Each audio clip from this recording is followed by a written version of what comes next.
쥐적 같은 경우에는 집에서 해결할 수가 있어요. 가장 많이 사용하는 방법은 을 이용을 하는 방법이에요. 사막에 있는 부분이 서서히 녹으면서 떨어지는 그런 방법이에요. 딱 잘라내면은 쉽게 제거가 되는 쥐젖도 있어요. 가장 이제 우리가 무서운 병은 암이잖아요. 이거 지금 뽑아야 되나 말아야 되나 망설이시는 분들도 되게 많은데 쥐젖 그냥 놔둬도 되겠지 하고 놔뒀다가 나중에 이제 건강검진했을 때 암을 발견하시는 분들도 있어요. 그래서 그런 경우에 원장님도 혹시 쥐젖이나 사마귀 같은 거 나신 적 있으신가요? 네, 저도 사막이 나본 적 있어요. 언제? 임신 때 생겼더라고요. 임신을 하게 되면 온몸의 면역력이 떨어지거든요. 그래서 아마 그때 제가 옮지 않았을까, 편평사마귀를. 그러면 쥐젖이나 막 네. 사마귀 같은 것 때문에 고민돼서 오시는 분들도 많으신가요? 엄청 많죠. 목 같은 경우에는 아무래도 보이는 부위다 보니까 쥐젖 아니에요? 이렇게 알고 오시는 분들도 있는데 편평사마귀 같은 경우에는 사실 일반적으로 보면 잘 모르잖아요. 그래서 이제 가장 처음으로 호소하시는 게 얼굴이 되게 많이 울퉁불퉁해졌다, 피부결이 안 좋아졌다 이런 식으로 얘기를 하시는 분들이 있고, 그 다음에 이제 편평사마귀가 있었는지도 모르는데 좀 약간 옅은 갈색 이런 식의 색깔을 보이다 보니까 얼굴에 좀 색소가 많이 생겼어요. 이렇게 생각하고 오시는 분들도 있어요. 그럼 오늘 그거를 없애는 방법에 대해서 알려주실 수 있나요? 네, 오늘 한번 알려드리겠습니다. 쥐젖, 사마귀 이런 게 구분하는 게 되게 어렵더라고요. 구분하는 방법에 대해서 좀 알려주실 수 있나요? 사실 이거를 다 구분할 줄 알면은 피부과 전문의가 다 되셔야 되는 그런 거지만 생기는 부위에 따라서 구분을 할 수가 있고 모양에 따라서도 구분을 할 수가 있는데 쥐적 같은 경우에는 목이라든지 겨드랑이 같이 접히는 부위에 좀 많이 생기거든요. 그리고 겉으로 만졌을 때 평평하다기보다 튀어나와 있어요. 볼록하게 쥐의 젖같이 생겼다 그래서 이제 쥐젖이라고 이름이 붙인 거고, 편평사마귀 같은 경우에는 말 그대로 편편한 사마귀라 그래서 이제 편평사마귀라고 붙은 거거든요.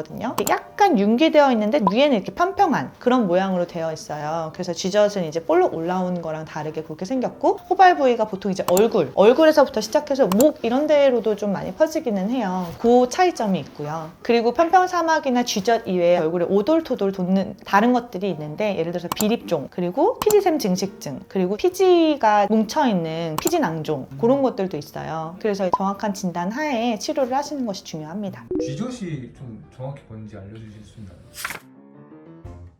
쥐젖은 사실 의학적인 용어로 연성 섬유종이라는 말인데요. 그러니까 말 그대로 피부에 쓸데없는 섬유가 좀 많이 뭉쳐서 융기되어 있는 형태가 쥐젖이라고 할 수가 있어요. 근데 이제 보통 쥐젖 같은 경우에 이제 잘 생기는 이유는 첫 번째로 이제 유전적 요인 때문에 좀 생기기도 하고요. 그 다음에 이제 호르몬. 그래서 여자분들 같은 경우에는 임신했을 때 여성 호르몬이 좀 많이 올라가잖아요. 그래서 그럴 때 이제 없던 쥐젖들이 또 생기셔서 제거하러 오시는 분들도 있고요. 비만이라든지 당뇨 이런 만성 질환이랑도 호르몬이 관련이 있기 때문에 젊었을 때 없었는데 제가 이제 당뇨가 좀 심해지고 비만이 심해지니까 생겼어요 하시는 분들도 있어요. 그러면 쥐젖이 생기면 어떤 점이 좀 안 좋을까요?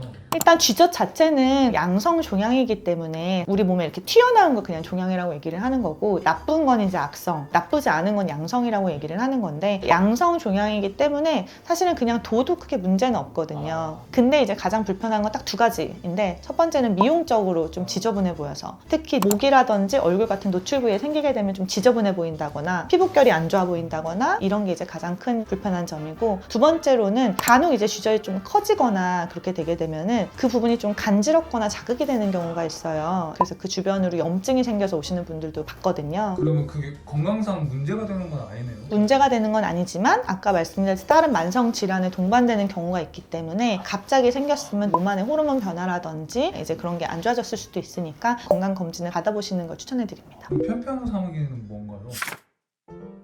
편평사마귀는 말 그대로 사마귀 종류인데요. 사마귀는 바이러스 때문에 옮는 거거든요. 전염성 질환 중에 하나인데, 전염이 되게 되면 전염된 세포들이 이제 볼록볼록 올라오는 게 편평사마귀라고 할 수 있어요. 얘도 생겼을 때 건강에 문제되는 그런 것들이 있을까요? 아무래도 바이러스 감염이다 보니까 피부 면역이 좀 약해졌을 때 바이러스 감염이 좀 더 잘 되거든요. 그렇기 때문에 피부 면역력을 높여줄 수 있는 다른 것들을 같이 해주시는 게 좋고요. 어쨌든 얘는 바이러스니까 옮길 수가 있어요. 쥐젖과는 달리. 그래서 내 스스로 피부 안에서도 퍼질 수도 있지만 나랑 이제 가까이 사는 가족이라든지 옮길 수가 있기 때문에 조기에 치료를 하시는 것이 중요합니다. 건강 자체에 문제는 없지만 면역력이 떨어지는 가장 이제 우리가 무서운 병은 암이잖아요. 편평사마귀가 발견돼서 나중에 이제 건강검진했을 때 암을 발견하시는 분들도 있어요. 근데 이게 쥐젖과 편평사마귀를 집에서 없앨 수 있는 방법도 되게 많더라고요. 혹시 네. 그거에 대해서 좀 알려주실 수 있나요?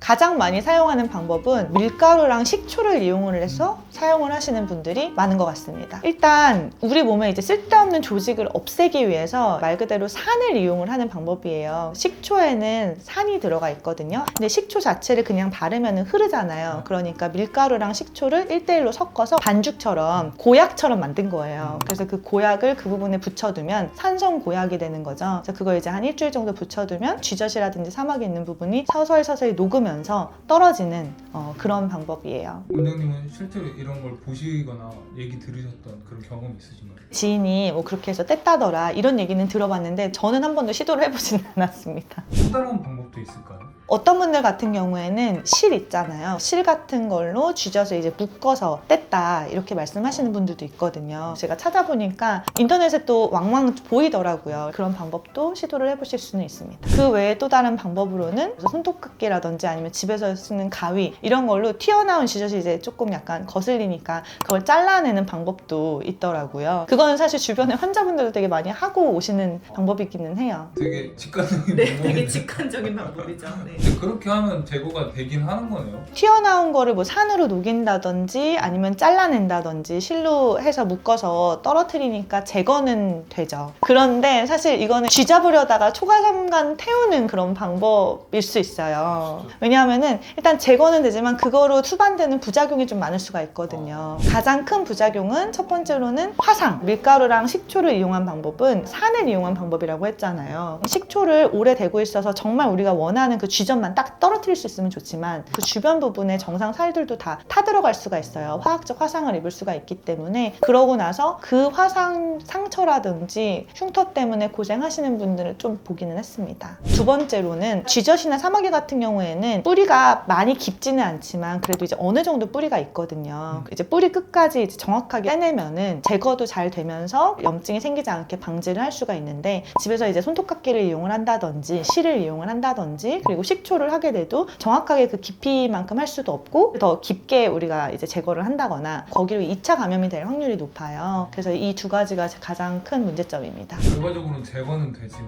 오히려 더 이롭게 많은 네. 방법이네요. 제거 비용보다 그 이후에 부작용을 치료를 하는 비용이 더 많이 들어갈 수 있는 특히 이제 식초랑 밀가루 섞어서 하시는 경우에는 그게 너무 깊이 산이 들어가서 그 파인 상처가 화상 치료처럼 오래 걸렸던 분들도 있고요. 근데 그게 화상 치료가 오래 걸리면 그 자리에 또 흉터도 남고 색소 침착도 남거든요. 그래서 이제 그거에 대해서 또 치료를 하시는 분들도 봤습니다. 그러면 네. 지적과 편평사마귀는 병원에서 치료받는 게 가장 안전하겠네요.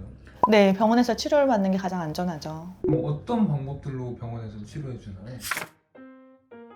병원에서는 크게 세 가지 방법을 사용을 하는데요. 가장 일반적으로 쓰는 방법은 레이저 치료예요. 레이저 중에 CO2 레이저라든지 어뷸약을 레이저 이렇게 태우는 레이저가 있거든요. 그래서 이거 가지고 정말 그 병변 자체를 태워서 없애는 그런 방법으로 하고 그럼 이 시술은 어떤 분들이 좀 선택하시면 좋을까요? 일반적으로 편평사마귀 같은 경우에는 대부분 레이저 치료를 많이 하고요.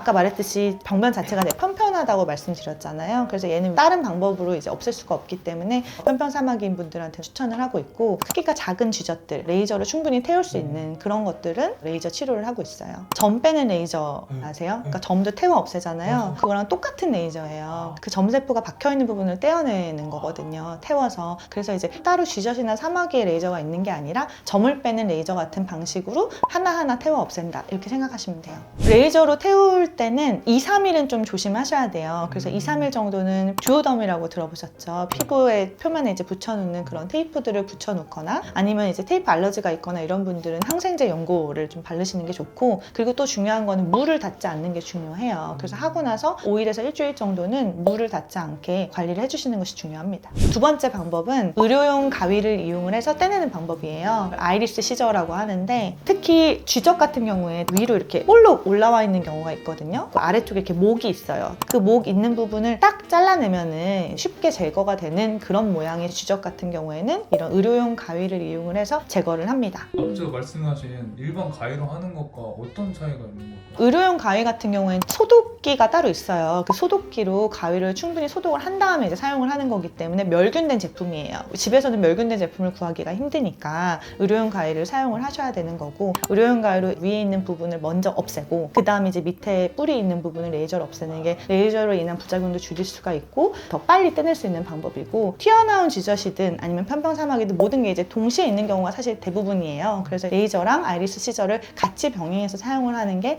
가장 좋은 방법입니다. 다음 세 번째는 진짜 쥐젖 중에 정말 큰 쥐젖이 있어요. 그런 경우에는 수술로 제거를 하셔야 돼요. 왜냐하면 이만한 쥐젖 이런 것도 있을 수가 있거든요. 정말 큰 사이즈의 쥐젖도 있어요. 특히 뭐 사타구니라든지 겨드랑이 이런 데 안 보이는 부위 같은 경우에는 뭐 쥐젖 그냥 놔둬도 되겠지 하고 놔뒀다가 그게 갑자기 커져서 오시는 분들 있거든요. 그런 경우에는 이제 수술적인 치료가 필요할 수 있는데, 작은 쥐젖은 하나하나에 이제 혈관이라든지 신경이 들어가 있지는 않아요. 근데 이제 그게 그만큼 커졌다는 거는 얘네를 다 먹여 살릴 수 있는 이제 혈관이라든지 신경이 그 안에 들어와 있는 큰 병변인 경우가 많거든요. 그래서 그런 경우에 레이저로 없애려고 무리를 하다 보면은 오히려 많이 피가 날 수도 있고 충분히 제거가 안 될 수도 있기 때문에 안전하게 이제 수술로 제거를 하시는 것이 좋습니다. 수술은 어떤 식으로 진행되는 거죠? 수술은 아까 얘기했듯이 아이리스 시저 하는 방법이랑 좀 비슷한 방법이기는 한데, 제거뿐만 아니라 그 안에 있는 혈관이나 이런 것들도 지진다든지 그런 수술적인 단계가 같이 진행이 됩니다. 그리고 아무래도 큰 상처다 보니까 지혈을 한 다음에 한두 바늘, 두세 바늘 정도 꼬매고 나중에 실밥도 푸셔야 돼요.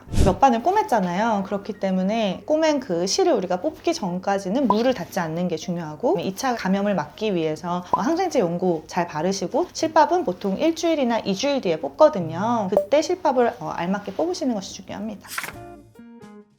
진료실에서 환자분들 보다 보면은 사실 쥐젖, 사마귀 때문에 오시는 분들 되게 많거든요. 근데 이제 관리하는 것 때문에 불편해서 이걸 지금 뽑아야 되나 말아야 되나 망설이시는 분들도 되게 많은데, 아까 말씀드렸듯이 퍼질 수 있는 질환이니까 편평사마귀 같은 경우에는 꼭 빨리 빼시기를 추천해 드리고요. 그 다음에 쥐젖 같은 경우에는 일상생활에 뭐 이건 퍼진다든지 뭐 이렇게 위험성은 없지만 목 같은데 이제 좀 거뭇거뭇하게 있으면 좀 나이 들어 보일 수 있으니까 이런 것들도 겨울철에 우리가 스카프 두를 수 있을 때 한번 마음 먹고 방문하시는 게 좋으실 것 같습니다. 그리고 이걸 다 빼면은 비용이 되게 많이 나올 것 같아서 아까 말씀드렸던 식초를 사용한다든지 손톱깎이를 사용을 한다든지 실을 사용하는 방법 같은 걸 먼저 시도를 해보려고 하시는 분들도 있는데, 그걸 치료하는 비용이 더 많이 들 수가 있기 때문에 스스로 집에서 해결하려고 하시는 것보다는 병원을 방문을 해서 상담을 받으시는 걸 추천해 드립니다. 이번 영상이 도움이 되셨다면 구독과 좋아요 부탁드립니다. 또 주변에 쥐젖과 사마귀로 고민하시는 분들이 계시다면 이번 영상 추천 부탁드릴게요. 그럼 저는 다음에 더 유익한 영상으로 찾아뵙겠습니다. 감사합니다.